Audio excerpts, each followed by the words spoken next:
So let's be clear, DeepSeek isn't a miracle, it's not a leap.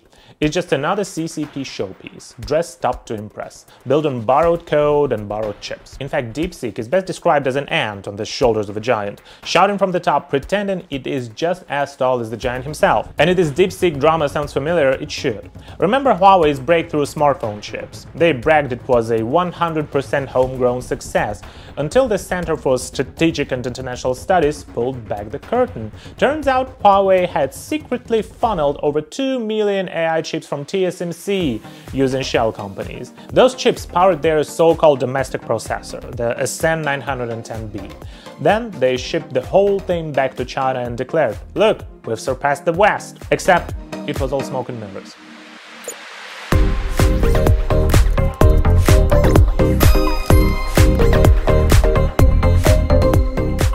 China just dropped a supposed AI game-changer, DeepSeek, claiming it's faster, cheaper and better than ChatGPT. And for a brief moment, the world actually bought it. Headlines exploded, analysts scrambled, and NVIDIA stock, it dipped. But here's the thing, AI just doesn't fall out of the sky. Real breakthroughs come with a trail, research papers, developer logs, open source clues. DeepSeek had none of that. Hi everyone and welcome to today's show. My name is Stan. So DeepSeek had no build-up, no breadcrumbs, no signs it even existed until suddenly it appeared. That's when the real question started. How does a revolutionary AI appear out of thin air? And why does it smell so much like CCP smoke and mirrors? So naturally the big question hit the table. What chips is DeepSeek actually running on? That question triggered a full-blown US investigation, because if China's under sanctions, how did it get its hands on NVIDIA's top-tier AI chips? Turns out they may have cheated the system. On February 27th, authorities in Singapore arrested 3 men accused of smuggling NVIDIA chips to DeepSeek through shell companies. A clean-cut case of sanctions evasion. Looks just like it is. And while the headlines were still spinning, AI experts stepped in and called the bluff. DeepSeek, they said, isn't doing anything new. No groundbreaking tech, no leap forward. So what is it really doing? Polishing someone else's work. That's because China's chip supply is drying up, and with the real stuff out of reach, they're dumped resources into optimization, squeezing more from less. Smart move? Maybe, but original innovation? Not even close. To be fair, yes, the DeepSeek model is smaller and more efficient. But here's the truth bomb. It wasn't trained from scratch. DeepSeek didn't build its own foundation. It borrowed someone else's, repackaged it, and slapped a shiny label on top. It's like taking someone else's masterpiece, resizing it and calling yourself the artist. And experts? They're not impressed. They say we'll see dozens of models like this over the next year or two. DeepSeek isn't special, it's just first to market with a recycled idea. So let's be clear, DeepSeek isn't a miracle, it's not a leap. It's just another CCP showpiece, dressed up to impress, built on borrowed code and borrowed chips. In fact, DeepSeek is best described as an ant on the shoulders of a giant, shouting from the top, pretending it is just as tall as the giant himself. And if this DeepSeek drama sounds familiar, it should.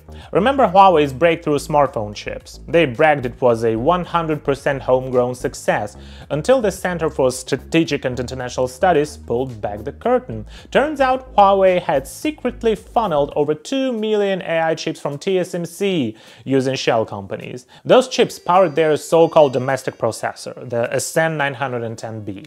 Then they shipped the whole thing back to China and declared, "Look, we've surpassed the West." Except it was all smoke and mirrors. A sanctions violation, a fake victory, and a nationalist press tour rolled into one. Honestly, it was like watching the Boxer Rebellion in silicon form, or the 2025 version of the Great Leap Forward, but with microchips instead of backyard steel. And DeepSeek, it's not just an ant shouting from the giant's shoulder, it's also a peeping Tom.